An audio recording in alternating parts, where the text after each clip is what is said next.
Hi, it's me, Haku. 今日はこちら What my trip to Japan was like.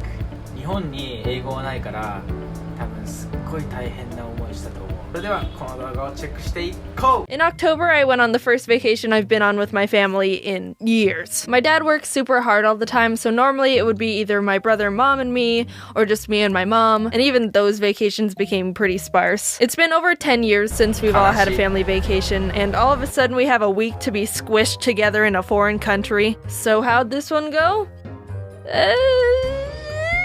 Day 1. We arrived at the Tokyo めっちゃアニメいいね。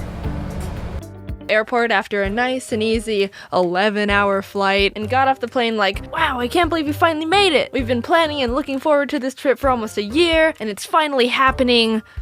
How do we get out of here? We walked around the airport for 2 hours trying to figure out what we had to do, which train we had to get. We lost Dad for like half an hour in the sea of Asians. I'd already expected the worst and thought he was dead, but no worries, turns out he wasn't taken out by the Japanese mafia. My mom had to get train tickets and he had to take care of the luggage, so we split up and planned to meet at a ticket counter, but little did we know there were two of them on opposite ends of the floor, and as the stereotype goes, they looked exactly the same. So my parents were just grumbling and waiting for each other to show up at the opposite ticket stand with no method of communication because we didn't have Wi-Fi yet. After figuring that out and getting to the Tokyo station, we had to use the subway to get to our hotel. None of us grew up in the city, and using the subway was new to us, so we had to look at the train station map to see what to do, and...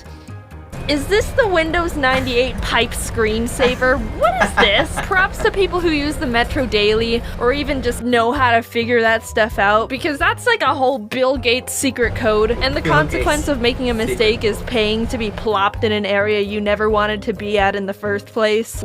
これはね、日本人でも難しいんだよ。電車のマップはめちゃくちゃ日本人でも難しい。 We didn't even know how to start reading the map, so my dad resorted to the only logical option. Do you speak English? Do you speak English? Konnichiwa.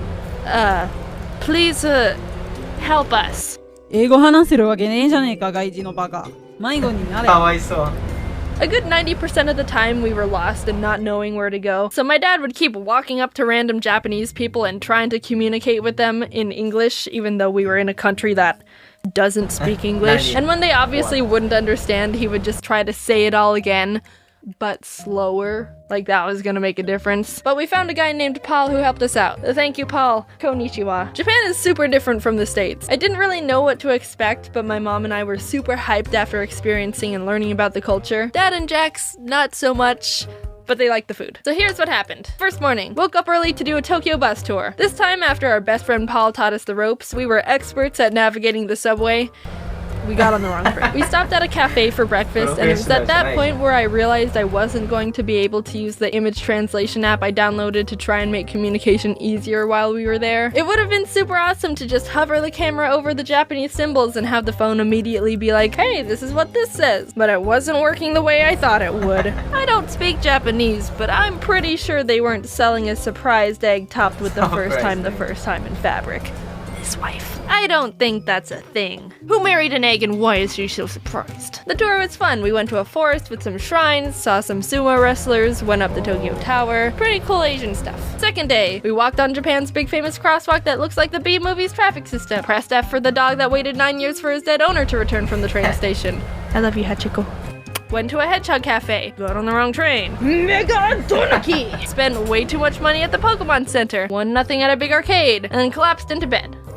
I should probably slow things down a bit so you can really take in. Day whatever! Wrong train! Rice triangles! Tiny banana snack! My brother said it tasted weird. Walking tour! Oh god, my legs hurt! More noodles! Went to sleep. We had another bus tour around Kyoto, and one of the stops was this 1,000 golden statues temple that was really cool, and we learned about a bunch of gods, one of which I, a Pokemon master, already recognized since it was the inspiration behind Thundurus.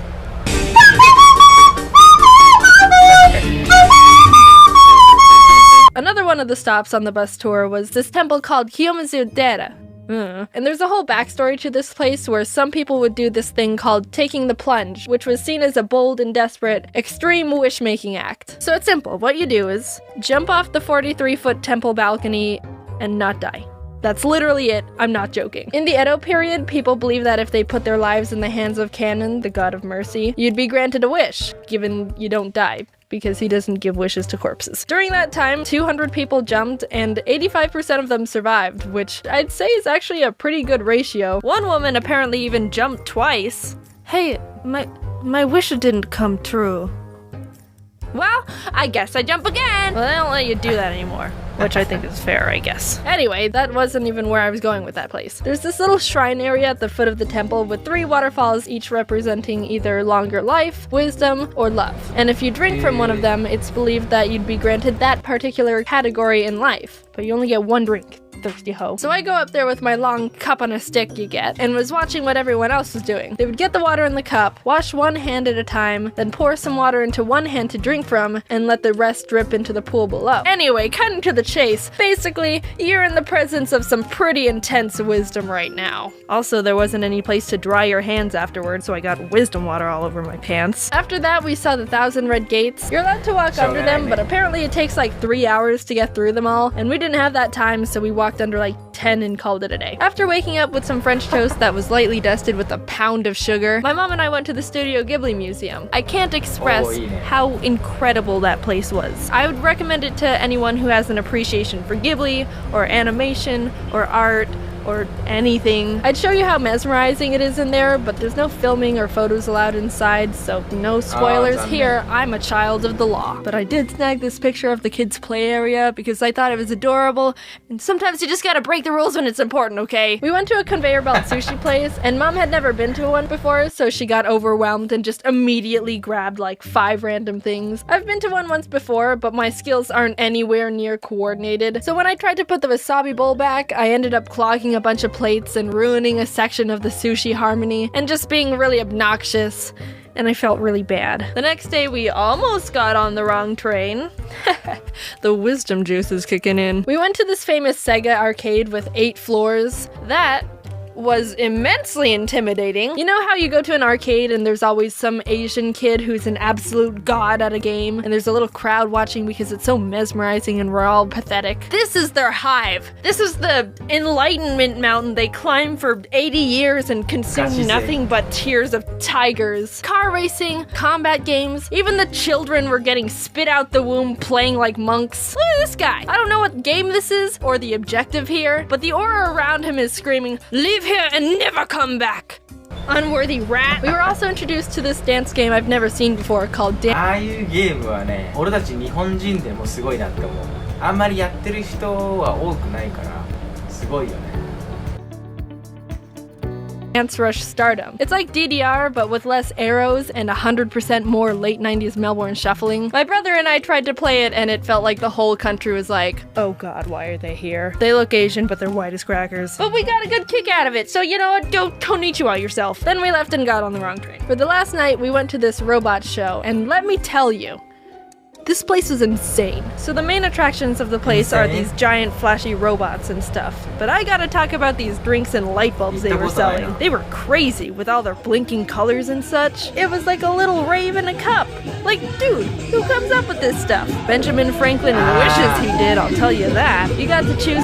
これはね、昔に結構流行ったんだよね。電柱の形してるジュースみたいな。From like 4 drink choices, but most of them were alcohol, so I got this peach juice instead. I'm legally allowed to drink now, but I'm not the biggest fan, and who knows how outrageous the drink would have looked if I was a bit tipsy. Anyway, definitely one of the most insane things I saw there, for sure. Top of the list of the entire show. Nothing compares to the little like. Japan was so much fun, and it's become one of my favorite memories with my family. But the thing is, when I started this script, I wanted to briefly mention what we did so I could talk about how much trouble I had getting back home, because that was a whole situation of classic Jaiden I thought you would enjoy. But here I am on page 4 of the script, and I haven't been able to talk about anything. I don't like breaking stories into different parts, but we're not animating a 20-minute video. I'd rather put my hands in the life of canon.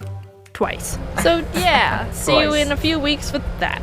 日本語喋れないのに結構いろんなとこ行ったんだね。本当に日本は日本語喋れないと、てか日本人でも電車よく間違えるぐらい大変なんだよね。だから日本に行くときはいいね、翻訳の機会を持っていくとちょうどいいかもね。Thank you for watching my video. Please do not forget to subscribe my channel. またね。